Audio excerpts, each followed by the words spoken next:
What you're about to hear is the verbatim federal courtroom testimony from the Sean Diddy Combs trial, as reported by Inner City Press. In a courtroom already shaken by bombshell statements, Hollywood icon Leonardo DiCaprio took the stand. And no one was prepared for what he revealed. Known for his blockbuster films and environmental work, DiCaprio peeled back the curtain on a part of his life few even suspected. His voice trembled as he recounted a single invitation from Diddy, a night that forever changed the way he viewed Hollywood's elite gatherings. This wasn't about champagne, flashing lights, or high society glamour. What DiCaprio exposed was something far darker. His account didn't just shake the jury, it set off a media frenzy, pushing even the most powerful to face some uncomfortable truths. What did he witness that night? Why did he stay silent for so long? And how could this testimony shift the course of Diddy's trial? The tension in the courtroom was unbearable. No cameras were allowed, but that didn't matter. The world was watching. Journalists jammed the courthouse steps, typing furiously, racing to keep up with what was quickly becoming the story of the year. And then, the moment no one expected, Leonardo DiCaprio entered the courtroom. Dressed in a dark suit and visibly shaken, he walked slowly, deliberately to the witness stand. A gasp rippled across the gallery. This wasn't a cameo, this was a revelation. The judge called for order. DiCaprio sat down, inhaled deeply, and locked eyes with Diddy from across the room. What he said next wasn't a performance, it was a chilling account of something he could never unsee. "I've been to a lot of strange Hollywood parties," he began, his voice calm but detached. But this was different. This was carefully staged. He described a private estate, secluded, with gated entrances and private jets ferrying in exclusive guests. DiCaprio admitted he was intrigued. "Thought it would be glamorous, A-list faces, networking, the usual. But what I stepped into was something else entirely. At first, it all seemed typical. High-end food, tight security, champagne. But as the evening wore on, the atmosphere shifted. He noticed things. Rooms guests weren't allowed to enter. People who looked far too young to be drinking. Attention that made his skin crawl. I felt like I'd stepped into a world I shouldn't have," he confessed. Then came the moment that changed everything. "There was a back room I wasn't supposed to see," he said. The door was slightly open. I saw cameras, people lined up, and Diddy giving directions. It wasn't a party anymore. It was something orchestrated. Gas filled the courtroom. Diddy sat stone-faced, his legal team surrounding him. "Read it."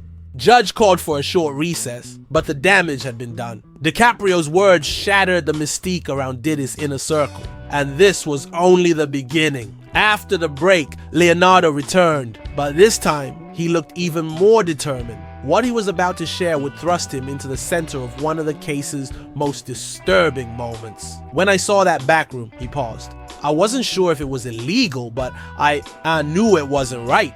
He described people looking nervous, glancing at the cameras. They weren't enjoying themselves. They were being watched. He recounted seeing one girl, couldn't have been older than 20, seated on a red velvet couch surrounded by much older men. "I caught her eye for a moment," he said, his voice cracking. She looked terrified. The room fell silent. Every word weighed like a stone. That look never left me, he continued, describing how unusually aggressive the security was. Guests weren't allowed to roam freely or ask questions. "You had to stay in the public areas," he said. And there were guards, some with earpieces, others just watching, who'd redirect you if you stepped out of line. But it wasn't just about access. It was the behavior, he added. By midnight, Leo said, things took a turn. People began vanishing for long stretches. Familiar celebrity faces disappeared from the crowd, only to return looking pale, confused, or shaken. "It didn't feel like a party anymore," he said. "It felt like people were being processed." That word echoed in the courtroom. Processed. Leonardo admitted he wanted to leave early, but was told his driver was running behind. When he insisted on going, a man in a black suit stepped in and calmly said, "Mr. DiCaprio, we hold you in too high regard to let you walk out like this. Allow us to escort you to the lounge." Leo said it sounded polite, almost like a VIP treatment, but felt more like a quiet threat. He was led into a glass-walled room. No phone signal, just soft jazz humming in the background and a silent bartender who didn't utter a word. He sat there over an hour before a car finally arrived to take him home.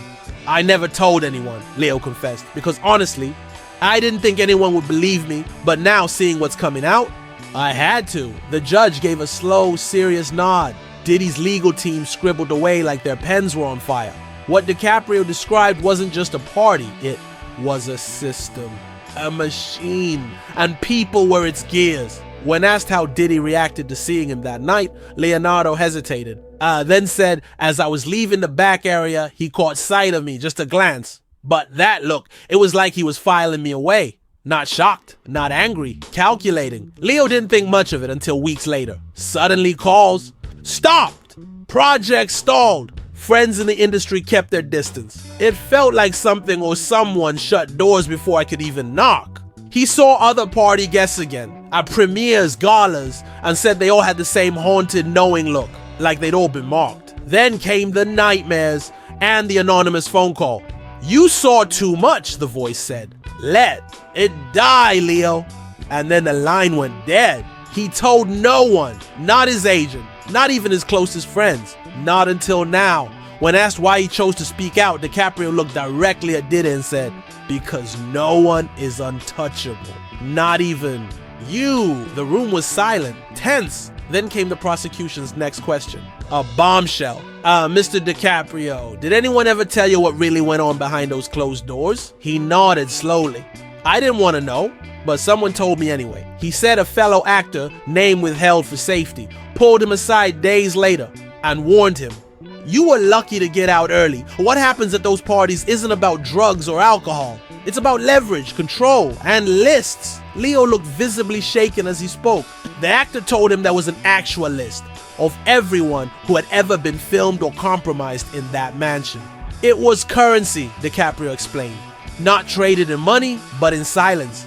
After that conversation, Leo began noticing just how many industry power players had ties to Diddy. Directors, producers, influencers. People who normally wouldn't be in the same room were suddenly backing Diddy's projects, showing up at his events, playing along like nothing was wrong. Then came the creepiest detail, Diddy's mansion. According to Leo, it had been renovated not to expand, but to divide. Hidden rooms, surveillance control centers, spaces no one ever talked about. He mentioned blueprints passed around in a private group chat of concerned insiders. The prosecution confirmed they planned to present evidence that backs DiCaprio's claims. Leo said plainly, the parties weren't about fun. They were tests. They wanted to see what people would do when they thought no one was watching. But someone always, was? As he finished describing the architecture and the infamous list, the judge called for a 15-minute recess. Diddy sat rigid, jaw tight. For the first time, he didn't look invincible. He looked exposed. After the break, court resumed and the prosecutor dropped one more bomb. Mr. DiCaprio, did you ever come across anyone you believed was being held there against their will? Leo froze, then nodded. I was looking for a bathroom, he began, wandered too far. I ended up at a staircase, went down and heard crying. He described a dark, narrow hallway below the main floor. Storage doors on each side. At the very end, a tinted glass window. Inside, a young girl sat curled up on the floor, knees to her chest, sobbing. She couldn't have been older than 18, Leo said. He cracked the door open and asked if she was okay. She looked up at me, terrified, shook her head. Then security? A man appeared behind him, slammed the door shut and growled, "Wrong floor, Mr. DiCaprio. You didn't see anything. Go back upstairs." Leo said he tried to report it, but no one touched it. No studio, no press, not even his own people. For weeks, I was a wreck. Flashbacks, anxiety. I skipped events for nearly a year, he said. I became obsessed with finding out who that girl was, but it was like she didn't exist. No records, no coverage, nothing. And that's when it hit him. Someone had the power to erase people, Leo said. And if they can do that, they can do anything. When asked if he believed Diddy knew about the basement, Leo didn't hesitate. It wasn't just his house. It was his blueprint. Nothing happened there without his say-so. The jury didn't move. Leonardo DiCaprio wasn't just a witness anymore. He had become the voice of those who were never allowed to speak. And just when things seemed like they couldn't get darker, the prosecution asked one final chilling question. Mr. DiCaprio, do you recognize the term Lighthouse in relation to Diddy's events? The room fell completely silent. DiCaprio gave a subtle nod. That was the code name, he confirmed. Everyone who'd ever been to those parties understood exactly what it meant. It wasn't something spoken openly. It circulated quietly, reserved for only the most trusted in Diddy's elite circle. Leo recalled hearing it first during a private chat with a major music executive. You've been to the Lighthouse, the man told him. Now you know.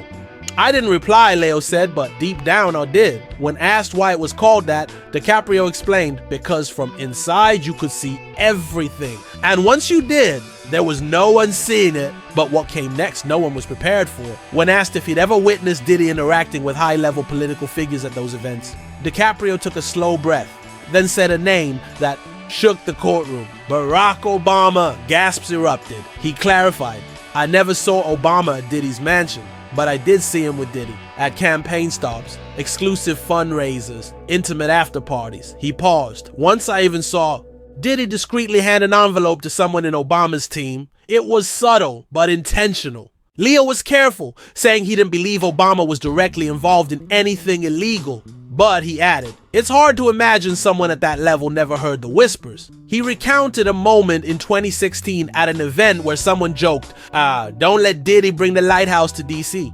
Everyone laughed, except Obama, who just smiled faintly and walked away. I don't think he ever went to the mansion, Leo clarified, but I do think he knew. And if he didn't, it's because he didn't want to. The weight of those words didn't just target Diddy, it hinted at a network, protected and untouchable. The prosecutor then asked why DiCaprio stayed silent for so long. The room leaned in. Leo inhaled sharply and said, because I was scared. Not just for his career, for his life. He described what happened after that infamous night, the girl in the basement, the veiled threats, the whispers about the Lighthouse. I went home and didn't talk to anyone for days, he said. I couldn't sleep. I kept every light on. I had my house swept for bugs. Paranoia? In Hollywood, paranoia keeps you alive. Over the years, Leo said he tried to raise alarms. Carefully. I told the studio head, there's something dark happening. Someone's going to get hurt. The man looked him dead in the eye and said, you want to be in the next Revenant or not? Every time he tried, Leo claimed, he was met with silence, or worse, subtle threats. One producer told me straight up, say the wrong thing about Diddy and you'll be uninsurable. They'll erase you without leaving fingerprints. But the breaking point came in 2021. I was on a yacht in Capri, close friends only, Leo recalled. Someone whispered, it's back! He's starting again! That night, Leo said he stepped to the edge of the boat and thought about jumping. I'd spent years pretending I didn't see what I saw, pretending I wasn't complicit, but someone's still out there. Trapped, cause I didn't speak up. He didn't jump, but he made a promise if Diddy ever had to answer for what he did, Leo would testify, no matter the cost. The courtroom sat in stunned silence. Diddy looked shaken, whispering urgently to his attorney, but it was too late. DiCaprio was no longer just a movie star. He had become the whistleblower no one saw coming. Then the prosecution pulled out a sealed manila envelope. Leo's expression shifted the moment he saw it. Is that the file? He asked. The attorney nodded. Leo revealed that the file held years of messages, screenshots, and notes, all collected from anonymous sources, insiders, and victims. He said a former assistant to a powerful record executive handed it to him in 2019. She was terrified. If I disappear, she told him, give this to someone who can't be silenced. When Leo asked why me, she answered, because you still have a soul. Inside the file were security logs, transcripts, and names. Some of underage individuals reportedly seen entering Diddy's estate, never to be spotted leaving. Leo wouldn't say most of their names. They deserve peace, he said. Some are still trying to survive. Some are still scared. But there was one message from a survivor he read aloud. Her name was redacted. He called her Hope. She was trafficked into the circle, stayed for 3 months before a guilty friend helped her escape. She wrote me, if people ever find out what he did, they'll bury him. But they'll bury us too. I just want someone to say it out, loud, even if no one believes it. Leo looked to the judge. That's why I'm here. He concluded this part of his testimony by saying Diddy's empire wasn't just built on music, it was built on fear, silence, and shame. He can dance, Leo said. But it's the shadows that move with him, and if you watch close enough, you'll see. The judge called a short recess, but no one moved. As court resumed, the prosecution asked for one final statement. Leo stood firm. I'm not here because I hate Sean Combs. I'm here because I believe in truth, in accountability, in light. He paused. This isn't about Hollywood. This is about a system that protected a man for decades, just because he was powerful and dangerous. And while he thrived, others suffered in silence. Then he turned directly to Diddy. You once told me people only care about the party. Well, the party's over. Now it's time to clean up the mess. The room froze. Caught on a courtroom mic, Diddy muttered. None of this is real. They're actors. Leo didn't flinch. Then now you know what it feels like to be in one of my movies, he said quietly. Only this time there's no script. The judge adjourned for the day. As Leo exited under police escort, the crowd outside was speechless. Some clapped, some just stared. But one thing was certain, the trial had changed, and so had everything else.